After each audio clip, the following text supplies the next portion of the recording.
네, 여러분, 안녕히 주무셨습니까? 예, 또, 새로운 새날이 시작됩니다. 오늘도 새벽을 깨우셔서, 요단강에 오신 여러분들을 진심으로 환영을 드립니다. 자, 오늘은 제53강 수요일 3월 13일 강의를 시작하겠습니다. 다니엘 8장은 여덟 번째가 되겠고요. 어, 다니엘 9장은 네 번째인가요? 되겠습니다. 자, 다니엘이 조서의 어인이 찍힌 것을 알고도 결코 멈출 수 없는 기도, 바로 이스라엘 백성들이 에, 고국으로 돌아가 성소를 지어야 되는, 그래서 예수님의 메시아의 초림을 준비해야 되는 그러한 놀라운 에, 그 기도를 드리고 있죠. 자, 그 기도의 응답으로 가브리엘 천사가 내려와서 에, 이전 이상 중에 특별히 그 이상 마레라고 하는 2300주야를 깨달아 알으라 하면서 풀어주고 있습니다. 자, 2300주야를 이제 풀어주시기 위하여 가브리엘은 또 한 예언을 언급하고 있죠. 그것은 70일에라는 것입니다. 이 70일에로 기한을 정했다라는 말은 긴 예언의 기간에서 70일에를 잘라냈다라는 말이죠. 컷오프, 차타크라는 말인데요. 자, 그래서 70일의 시작점하고 2300주의 시작점이 같다라고 볼 때 예언이 이제 해석이 풀려 나가는 겁니다. 그래서 70일에로 기한을 정하고 이것이 과연 언제부터 70일에가 시작이 되는 걸까? 그걸 알아야 2300 시작점을 또 알아야 되니까요.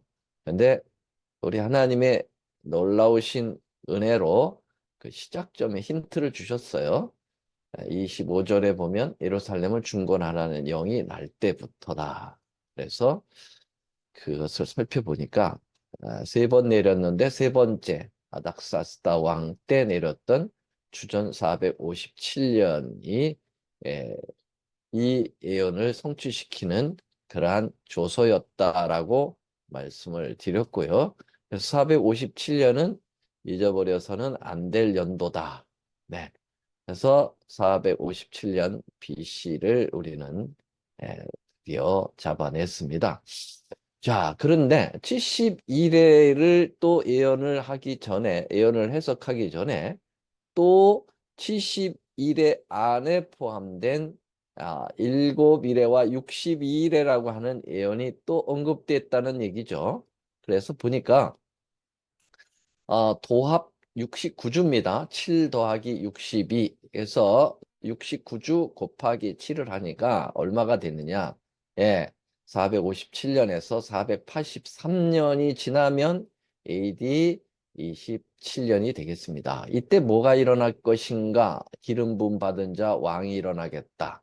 기름 부음 받은 자 왕, 메사야, 다시 말하면 그리스토스, 예수 그리스도가 침례를 받으면서 기름 부음을 받는다라는 얘기. 그래서 주 27년에 예수님은 정확하게 침례를 받으셨음이 나와 있습니다.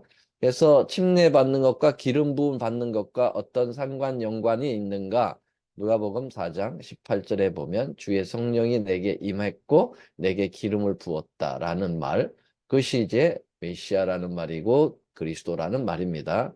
그래서 예수님은 공식적으로 이제 침례를 받고 그 일을 시작을 하셨는데 그때의 연도를 가늠할 수 있는 힌트가 누가복음 3장에 자 다행히 나와 있어요.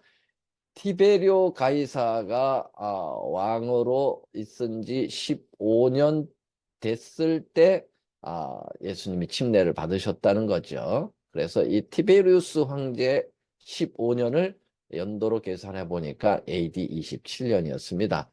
자, 그래서 예수님은 이때서부터 공생애를 시작을 하셨다라는 것, 이미 예수님의 공생에 침례받는 연도가 다니엘 9장에 예언됐다는 놀라운 소식을 지난 시간에 공부했습니다.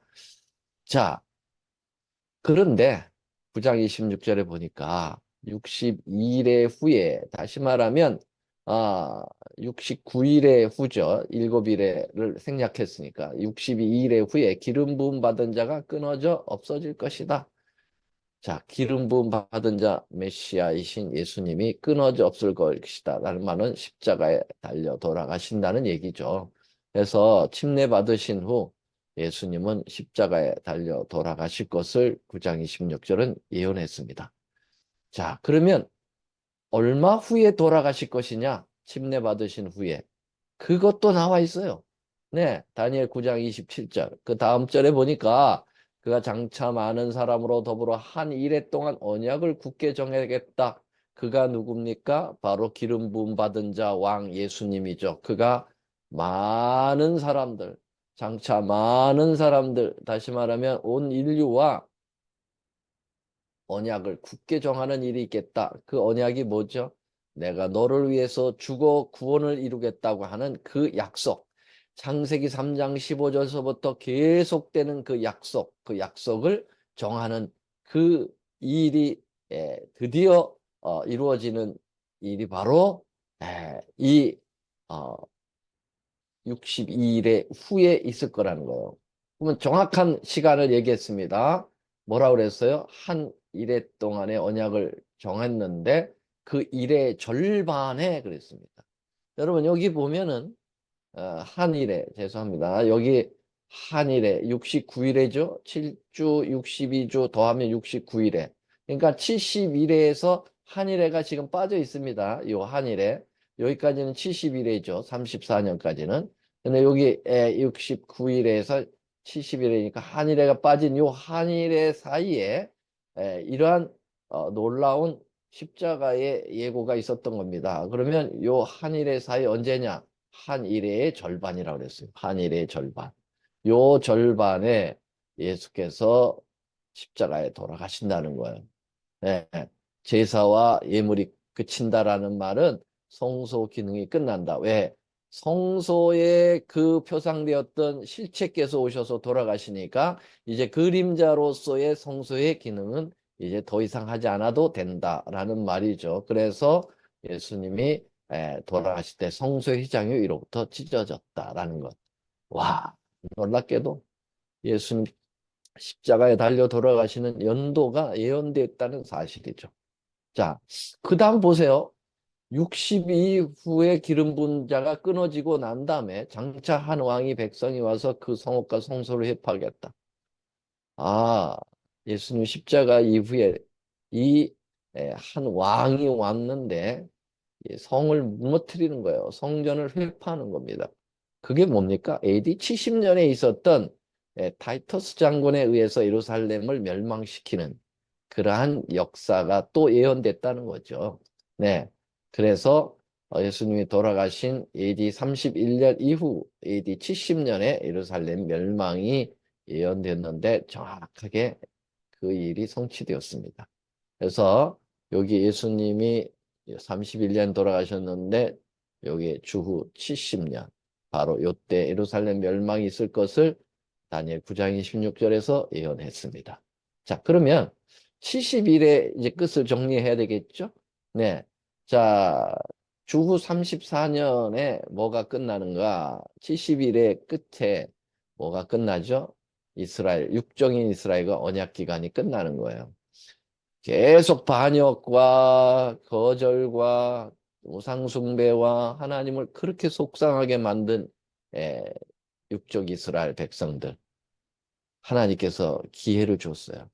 70일에 동안 77이 49, 490년 동안 기회를 줬음에도 불구하고 그들은 끝내 예수님을 십자가에 못 박아 버리고 끝내 예수님의 제자들을 핍박하고 끝내 스테반을 죽임으로써 그들은 이제 더 이상 제사장 나라의 역할을 하지 않겠다라고 하는 저기를 드러냈습니다. 그래서 드디어 AD 34년에 그 일이 끝나는 일을 성취시키게 된 겁니다. 자, 그래서 주 34년에 육적인 이스라엘 백성들이 이제 끝났고 그 복음이 본방에서 이방으로 넘어오게 되는 사건인데요. 그게 스데반의 죽음과 무슨 연관이 있느냐? 네, 스데반을 순교시킨 것은 그들이 끝내 그 복음을 거절하겠다는 의사로 보게 되고요. 예, 그래서 이방인들에게 스데반의 순교 이후에 복음이 넘어간 사실을 통해서 확증하게 되는 겁니다. 그냥 갖다 두드려 맞힌 게 아니라, 예, 분명한 확신을 주게 성경은 우리에게 말씀하고 있죠. 자, 스데반이 죽고 난 다음에, 그 다음에 보세요. 스데반이 7장 말에 그 마지막 부분에서 순교당하죠. 돌에 맞아. 그리고 8장으로 넘어오면은 장사를 지냅니다. 스데반 장사. 8장 이전에 장사를 지내고 크게 울죠. 그리고 5절에 보면 빌립이 사마리아 성으로 내려가 그리스도를 백성에게 전 드디어 복음의 경계가 무너집니다. 어디에서요? 예, 예루살렘에서 유다를 넘어서 사마리아로 넘어가는 것은 이방으로 넘어가는 것을 의미하죠. 그래서 AD 34년 이후로는 제사장 나라가 누가 되는 겁니까? 예, 이방 중에서 예수님을 영접한 그리스도인이 되는 겁니다. 여러분과 제가 이제 그 제사장 역할을 하게 되는 놀라운 역사를 바로 AD 34년 70일의 예언의 성취로 이루어지게 됐다라는 거 기억하셔야 되겠습니다. 베드로전서 2장 9절에 뭐라고 그랬습니까? 너희는 택하신 족속이요 왕 같은 제사장이요. 여기 얘기하는 너희는 유대인들이 아닙니다. 바로 베드로 사도가 이야기하는 너희는 예수님을 영접한 우리 모두를 이야기하고 그리스도인들을 이야기하고 있습니다. 자, 그러면 다니엘 8장으로 다시 넘어 들어와서 70일에가 해석이 됐고요. 8장에 성소가 정결함을 입는 때 2300주야까지니 자 이제는 71회가 바로 2300주야의 긴 시간에서 끊어져 나온 그런 예언이기 때문에 2300주야와 70일의 시작점이 같다라는 것이 드디어 해석이 됐기 때문에 2300주야를 해석할 수가 있다라고 말씀드렸죠. 자, 그 안에 포함된 7일에와 60일에 그 다음에 70일에 모두 다 해석을 마쳤습니다. 이제 여러분들은 누구한테 가서라도 이야기하실 수 있는 그런 능력을 충분히 얻으셨습니다. 자, 그럼 모든 해석이 끝났고 이제 2300주야 해석을 시작합니다. 자, 457년이 나왔기 때문에 여기서 2300을 더하면은 그 2300년이 지나면 2300주의 끝이 나오겠죠. 자, 그런데 주전에서 주후 BC에서 AD로 넘어가기 때문에 더하면 안 되고 빼야 돼요. 2300주야에서 457을 빼니까 얼마가 나올까요? 1843년이 나옵니다. 그런데 0년이라는 게 있어요. 여기 지금 보이다시피 그냥 빼면은요. BC 1년에서 AD 1년으로 바로 넘어가요. 그런데 요 중간에 0년이 있기 때문에 요거를 1년을 더 플러스 해줘야 돼요. 네. 뭔 맛인지 기억하시죠? 이건 수학적인 법칙이에요.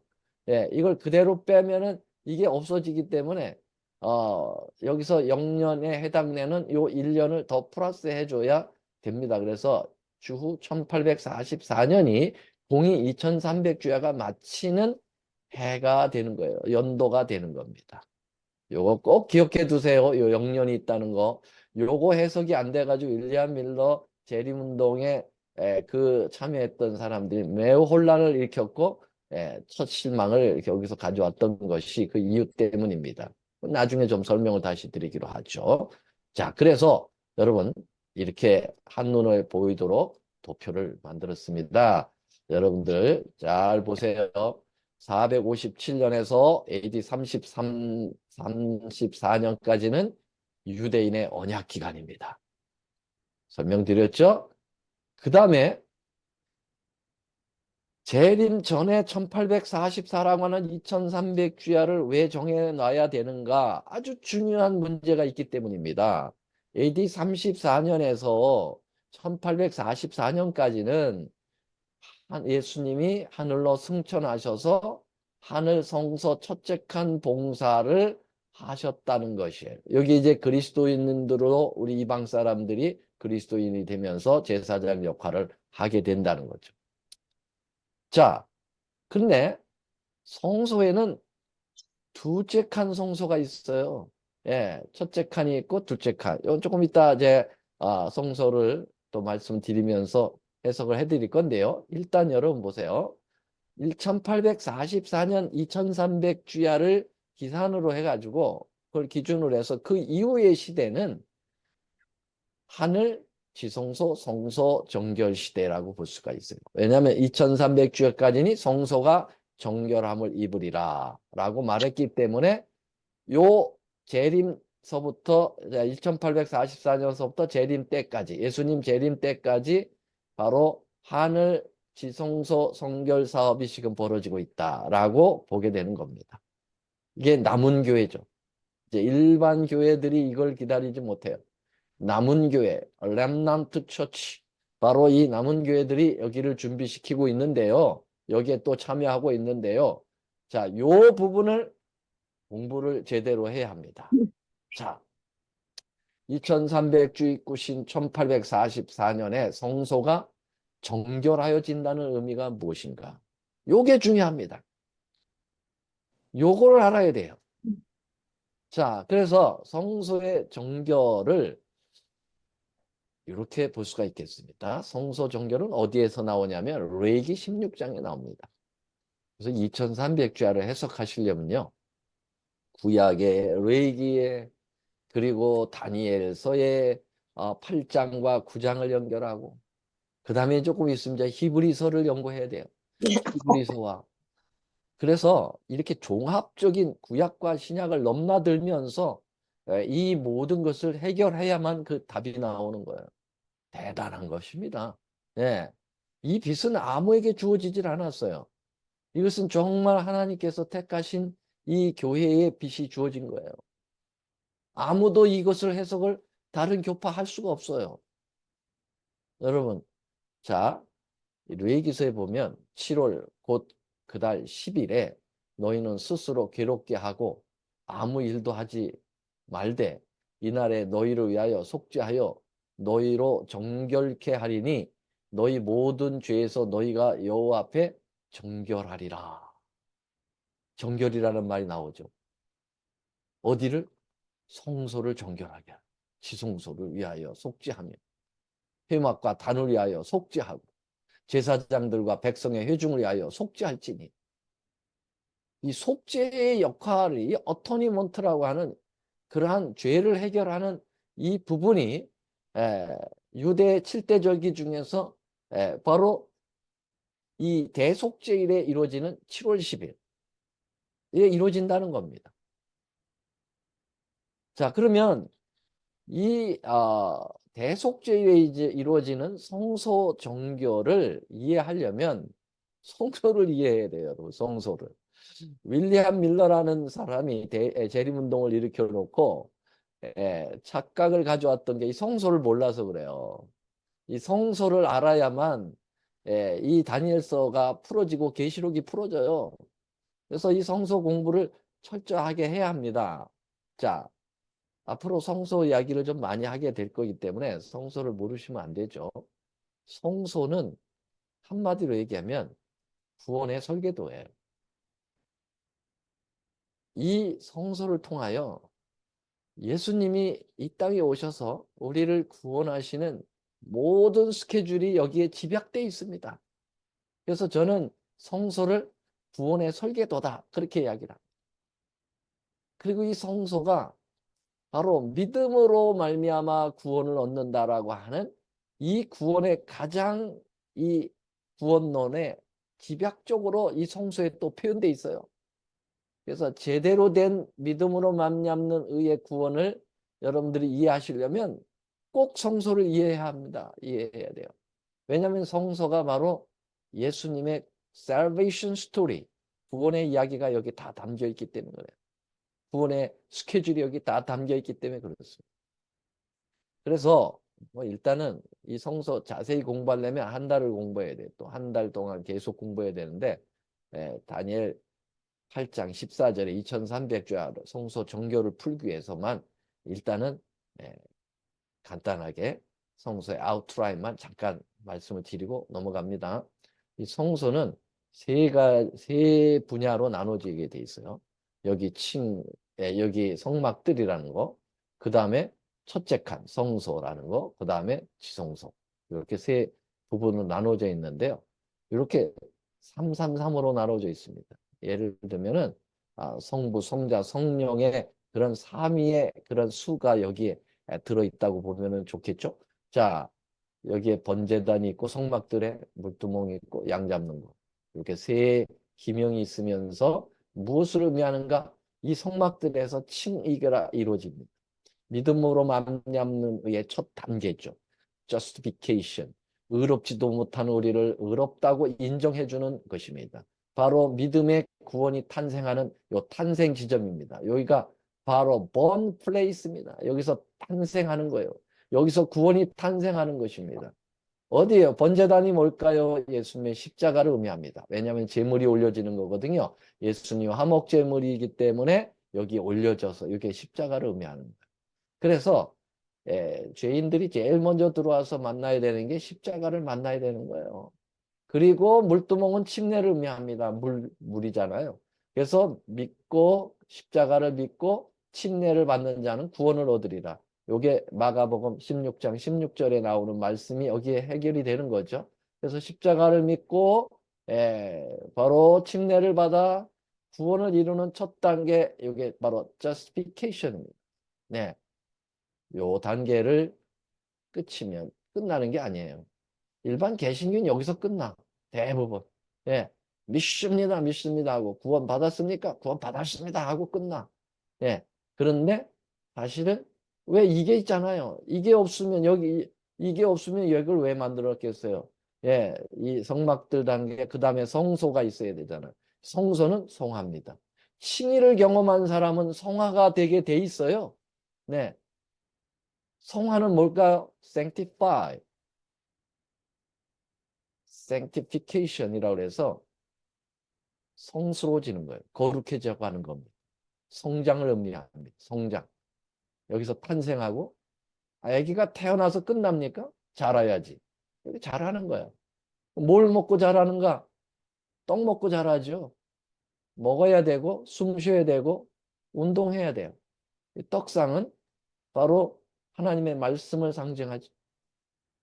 말씀을 얻어먹었사오니 에레미야 15장 16절 얻어먹었사오니 기도는 예, 이 향단은 기도를 예수님의 중보 기도를 상징하죠. 향을 올려야 돼요. 기도를 올려야 돼요. 숨을 쉬어야 되죠. 숨 쉬고 먹고 이거는 촛대는 복음을 나누는 거예요. 빛을 발하는 겁니다. 전하는 겁니다. 운동해야지. 그래야 잘하는 겁니다. 그래서 이게 또 다 예수님을 얘기하는 거예요. 번제단 십자가도 예수님, 물두멍도 예수님 침례를 의미하고 떡상은 예수님 나는 생명의 떡이다. 요한복음 6장에. 그리고 예수님의 중보기도. 그리고 나는 세상의 빛이요 라고 주님. 다 예수님을 얘기하는 거예요. 그래서 성소에서 자라는 거예요. 자, 성소에서 자라고 끝나는가? 완성되는 겁니다. 지성소로 넘어가야 돼요. 두 번째 칸. 이 지성소로 넘어가면은요, 법궤가 있어요. 법궤 안에는 법궤 두 돌비가 있고 십계명이 있고 아론의 쌍난 지팡이 만나항아리 여기도 3. 근데 이 법궤 위에는 법궤 뚜껑이 있어서 시은자 속죄소라고 하고 속죄소에 붙어 있는 게 바로 뭐냐면은 그룹천사예요. 그룹천사. 네. 그래서 그룹천사 사이에 쉐키나의 영광이 있습니다. 그래서 여기를 영화라고 얘기하는데요. 구원의 완성이죠. 이 영화는 무비가 아니에요. 영화 구경이 아니라 glorification이에요. 여기 바로 영광화를 얘기합니다. 하나님의 영광이 비치는 거예요. 그러려면 죄가 여기서 끝내야 되는 거예요. 법계 뚜껑이 시은자인데 바로 텔라스토리온, 바로 예수님 자신을 얘기합니다. 예수님이 법의 정죄로부터 엎드려 가지고 그 모든 죄를 해결해 주셨어요. 그래서 이 법계 뚜껑이 제일 중요합니다. 시은자, 속죄소, 시은소, mercy seat, 하나님의 은혜의 보좌예요. 여기서 죄가 완전히 도말되는 거거든요. 끝나는 거거든요. 그래서 대속죄일에 여기서 성소의 정결이 이루어지는 거예요. 네. 그래서 다니엘 8장 14절의 성소 정결이 바로 이 지성소에서 이루어진다는 사실이죠. 여기에는 아무나 못 들어가요. 대제사장만 들어가요. 여기까지는 제사장만 들어와요. 여기까지는 에, 이스라엘 백성들만 들어옵니다. 여기는 이방인의 뜰이죠. 자, 그래서 요 대제사장만 1년에 딱 하루 들어갑니다. 대속죄 염키프루 때. 들어가서 뭐 하는가? 이스라엘 백성들의 1년의 모든 죄를 여기서 끝내주는 거예요. 도말시키는 거예요. 완전히. 예, 그 일을 바로 대속죄 때 했다는 거죠. 자, 그러면 좀 더 이제 아, 성소는 대략적인 거 이렇게 좀 설명을 드리고요. 이 지성소에 행해지는 제사에는 두 가지, 지상성소라고 얘기했습니다. 예, 이 땅에 모세를 통해서 성소를 지으라고 예수님께서 말씀하셨죠. 출애굽기 25장 8절에 보면 내가 너희 중에 거할 나의 성소를 지으라고 말씀하셨어요. 자, 그 성소가 지상성소입니다. 예수님이 십자가에 달려 돌아가실 때까지 계속되었던 이 지상성소에는 제사가 두 가지가 있었어요. 하나는 매일 드리는 제사가 있었고요. 그걸 갖다가 상번제라고 합니다. 매일 아침 저녁으로 제사를 드려요. 아침에 드린 제사는 저녁까지 효력이 되고 저녁에 드린 제사는 그 다음날 아침까지 효력이 되어서 끊임없이 향이 꺼지지 않고 타오르도록 상번제가 드려지게 되고 있고요. 그 다음에 개인 자신의 죄를 속죄하기 위해서 속죄제를 죄인들이 가져와서 죄를 이제 제사를 지르게 되는데 이게 이제 매일 드리는 제사입니다. 자, 그런데 매일 드리는 제사로 끝나는 게 아니에요. 매일 드리는 제사 외에 또 제사가 있어요. 그거는 1년에 한 번 드리는 해마다 드리는 제사 있어요. 1년에 한 번 드리는 제사. 아까 말씀드렸죠? 대속죄일 때 드리는 제사입니다. 7월 10일에 해당되는 1년 1차의 유대력 7월 10일에 드리는 대속죄일 제사가 있습니다.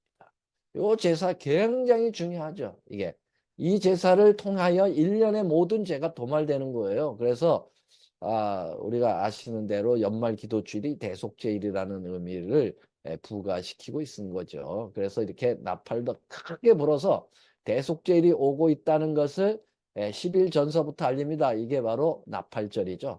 자, 그것이 7월 1일에 있게 되는데요. 자, 이 해마다 드리는 제사에서 뭐가 이루어진다고요? 네, 성소 정결이 이루어진다.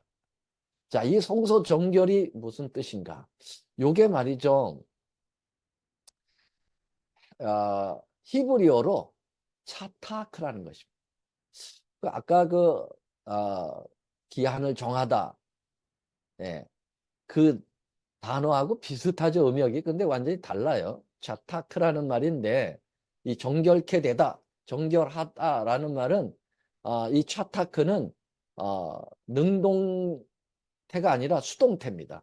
그래서 정결하여진다라는 거예요. 내가 정결하도록 되는 게 아니고 누구에 의해서 정결하여지는 거예요. 누구에서 정결해지는가요? 네, 그 제물의 피에 의해서 정결해지는 거죠. 그럼 그 제물은 누굴 나타내는 거죠? 예, 예수님을 나타내잖아요. 그 예수님에 의해서 우리가 정결할 때가 있다라는 말입니다. 네. 그래서 이 정결하다라는 이 좌타크라는 말은 회복되다, to be restored 이렇게 수동태로 되어 있고 또 다른 말로 to be declared right 의롭다고 선언되다 또 to be vindicated, 옹호되다, 의롭다고 선언하는 일을 옹호해 준다. 예. 또 올바른 상태가 된다라는 말이 있어요. To be put in right condition. 그래서 의로운 상태로 바뀌어진다 등으로 해석할 수가 있습니다. 그래서 이 정결하다라는 의미에는 뭔가가 결정이 되어서 심판이 이루어져서 그것을 밝혀되어지고 선언이 되는 거예요. 그래서 정결함을 입으리라라는 이 말은 여러분 의롭게 되어 죄가 없어졌다. 그리고 이제는 죄값이 다 끝내졌다. 그래서 이 사람은 구원이 결정됐다. 라고 하는 의미가 있어요. 야, 그러니까요. 2300주야까지니 성소가 정결함을 입으리라.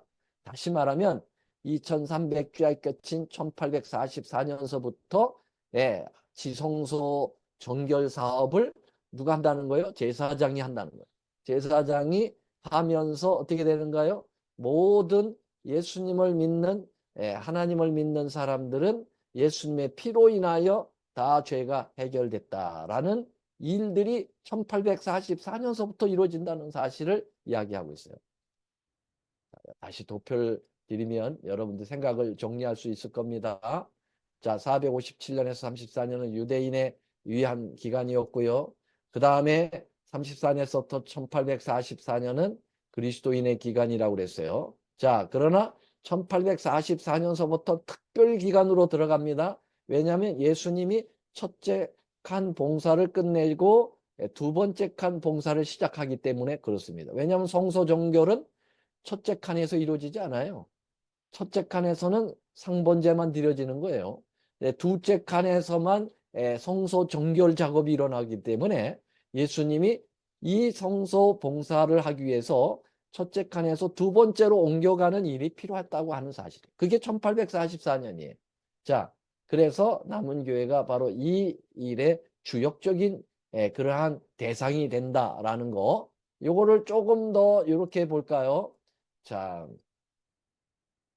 그래서 이렇게 유대인과 이방인과 영원한 세상 끝까지 이제 연결이 되는데요.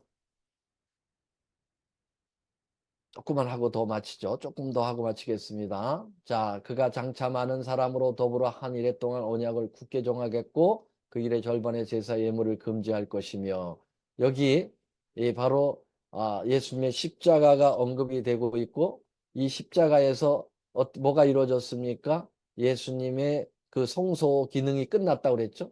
이 성소 기능이 끝났다고 그랬어요. 그래서 제가 이 말씀 드리려고 하는 이유는요. 이 성소가 바로 여기 성소 정결에 써 있는 성소가 과연 지상 성소냐 아니면 하늘 성소냐인가를 말씀드리려고 합니다. 지상 성소는 이때 끝났어요.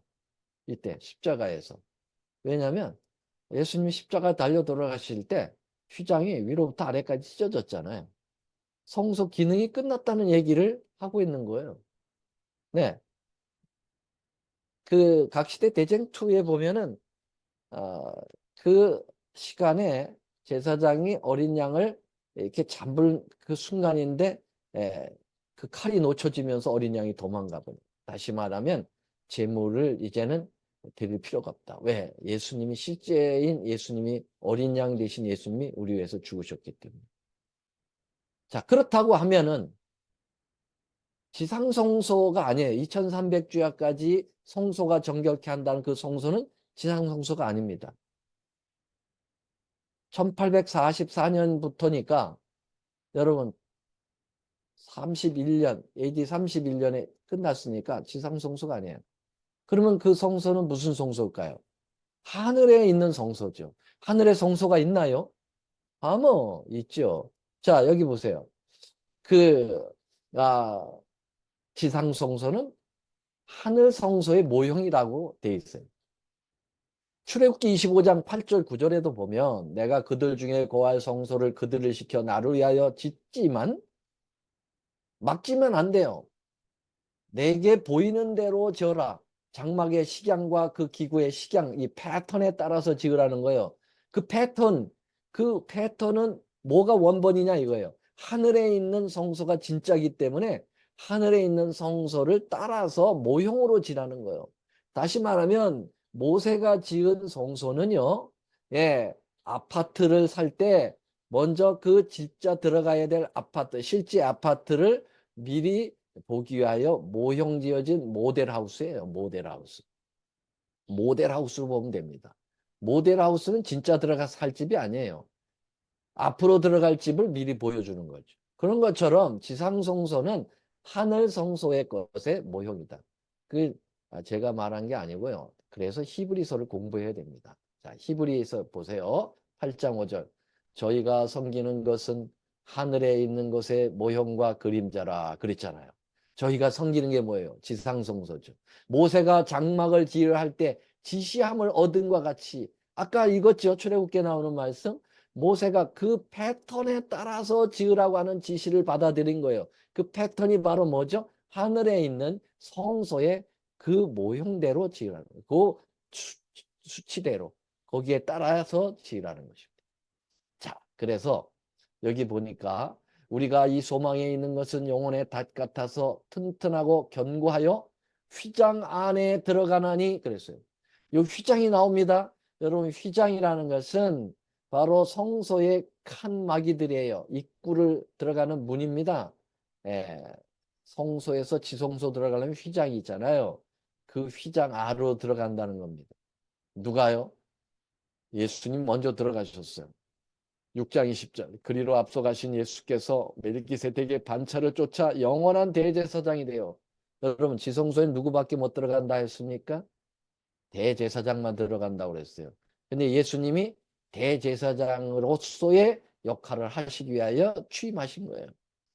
그래서 1844년 전까지는 성소 봉사를 하시다가 하늘 성소죠. 그 다음에 1844년 이후로는 지성소 봉사를 위해서 먼저 휘장 안으로 들어가셨다. 어디예요? 지상 성소가 아닙니다. 하늘 성소예요. 여러분 지상 성소면 예수님이 이 땅에 계셔야 됩니다. 그래서 지상 성소, 지성소로 들어가셔야 되잖아요. 근데 이 땅에 안 계시거든요. 하늘에 승천하셔서 예, 지금 하늘 지성소에 들어가셨다는 거예요. 뭘 위해서? 성소 정결 작업을 위해서 들어가셨다는 겁니다. 계속 나와요.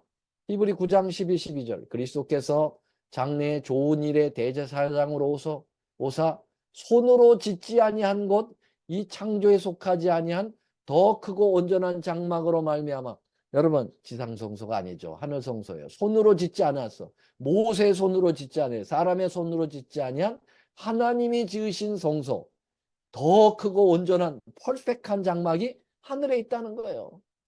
그리고 이제 지상성소에서 속죄 정결은요. 대속죄일 때 양과 염소와 송아지 피로 했잖아요.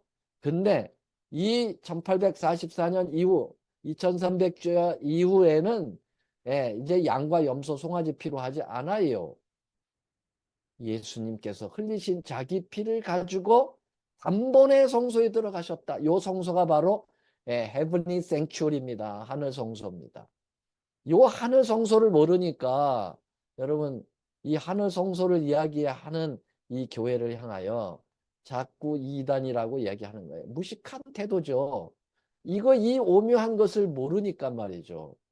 그래서 뭘 하시는가? 그리스도께서 참것의 그림자 손으로 만든 성소에 들어가지 아니하시고 참 하늘에 들어가서 지상 성소에 이제는 안 들어가. 참 하늘에 들어가서 이제 우리를 위하여 하나님 앞에 우리를 위하여 나타난단 말이에요. 우리를 위하여. 요게 바로 뭐냐? 조사심판. 조사심판. 심판한 날을 작정하시고 이제 심판하는데 요 조사심판이 조사해가지고 죄인으로 딱 정죄해가지고 멸망시키려고 하는 심판이 조사심판이 아니고 우리를 위하여 들어가신다 했잖아요. 위한다는 말은 뭐예요? 죄인인 우리를 그 죄를 당신의 피로서 해결해서 이 사람 더 이상 죄 없다라고 우주에 선언하는 그 조사를 한다는 얘기예요. 그러니까 조사 심판은 그는 저주가 아니고요. 복음이에요. 복음. 그래서 오늘은 여기까지 마치고요. 내일 정말 이제 핵심이 나오는데 이 조사 심판이 왜 복음인지, 왜 정말 우리의 죄가 거기서 진짜 해결이 되는 것인지 내일 구체적으로 말씀을 드리겠습니다. 여러분, 내일 정말 안 나오시는 분은 진짜 천추의 아님의 죄. 정말 중요한 겁니다. 내일이 다니엘 8장, 9장의 가장 핵심적인 날이 되겠습니다. 오늘은 여기까지 마치겠습니다.